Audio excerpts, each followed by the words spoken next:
de l'avoir lu tellement vite qu'ils cherchaient uniquement le sujet qui les intéressait, c'était la question des unions homosexuelles. Bon, alors que ce document est beaucoup plus large.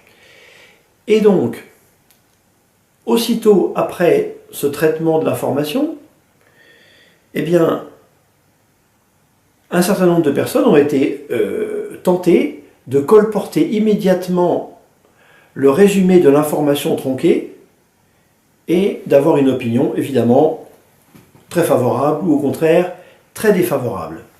Eh bien ça, voyez-vous, tout ça, c'est une catastrophe. Quand vous avez une information qui suscite en vous une quelconque réaction, vérifiez l'information.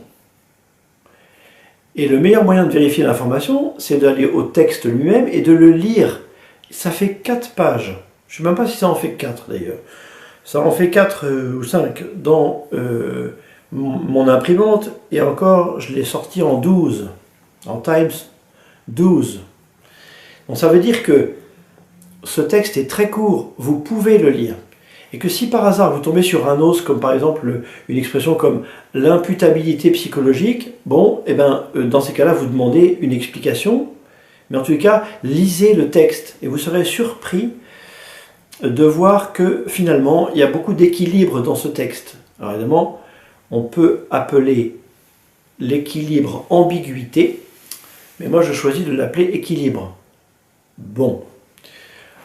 En tous les cas, je suis tombé sur une vidéo intéressante. Soit durant son pontificat. Elle répond à une question qui est d'ordre pastoral.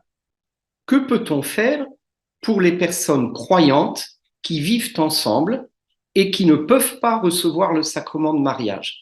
Elles ne le peuvent pas parce qu'elles sont divorcées, remariées civilement, ou bien ce sont des personnes homosexuelles. Il y a d'autres cas voilà, qu'on pourrait envisager. Et donc, à ce moment-là, c'est important de ne pas oublier que pour le pape François, qui est très attaché à la figure du Saint-Pape Paul VI, il reprend la forme d'une déclaration qui avait été très importante en 1975, Persona Humana, qui disait aux pasteurs: faites bien attention d'évaluer la responsabilité morale des personnes avec prudence, parce qu'elles peuvent être dans des situations complexes, lorsque leur situation ne peut pas être donnée en exemple.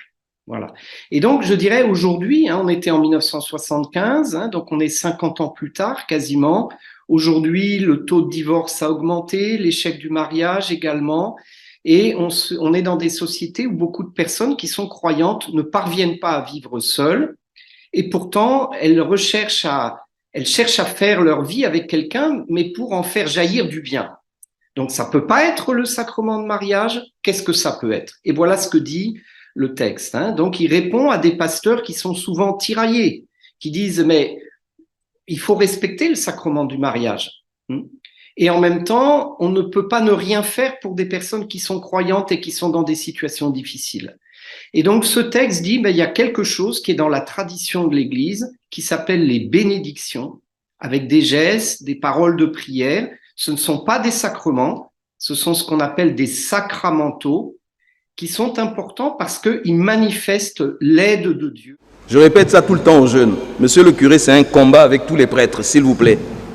Dans le catéchisme, rappelez aux jeunes que Dieu a créé l'homme et la femme. Rappelez aux jeunes que le mariage, c'est l'homme et la femme. Rappelez aux jeunes que lorsqu'il n'y a pas d'homme et de femme, eh bien, l'union est contre nature. Rappelez tout ça. Parce que vous le vouliez ou non, les livres aujourd'hui, mais au Gabon là, au Gabon c'est même dans le manuel. Il n'y a donc pas de doute. Quant à la bénédiction des couples homosexuels, en attendant les orientations de la conférence des évêques du Congo, je recommande à tous les prêtres œuvrant ou se trouvant dans l'archidiocèse de Brazzaville de s'en abstenir. Ça veut dire que, de toute façon, on a déjà des précompréhensions en tête dans une rédaction quand on va traiter d'un sujet. Voilà. Donc, je ne suis pas sûr que ce soit qu'un problème du Saint-Siège qui ne sait pas communiquer, même si c'est sans doute vrai qu'il y a des problèmes de timing, de communication qui n'est pas claire, etc. C'est possible. C'est possible. En tous les cas, s'il vous plaît, de grâce, quand vous avez un problème avec un texte, quel qu'il soit, lisez-le.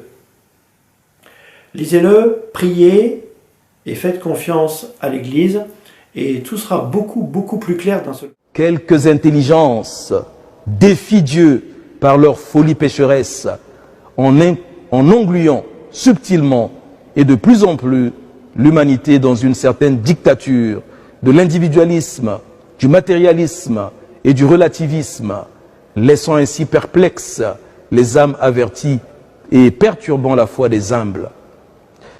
De cela, il n'y a aucun doute, car nous en faisons tous l'expérience quotidienne. Frères et sœurs, ces perturbations malicieuses affectent les relations familiales et sociales, les relations en Église, les relations entre les Églises et les peuples, quand elles imposent de nouvelles visions idéologiques au nom de l'évolution et du droit, au nom de la globalisation, sans tenir compte des traditions et cultures locales saines qui sont pour ainsi dire en conformité avec les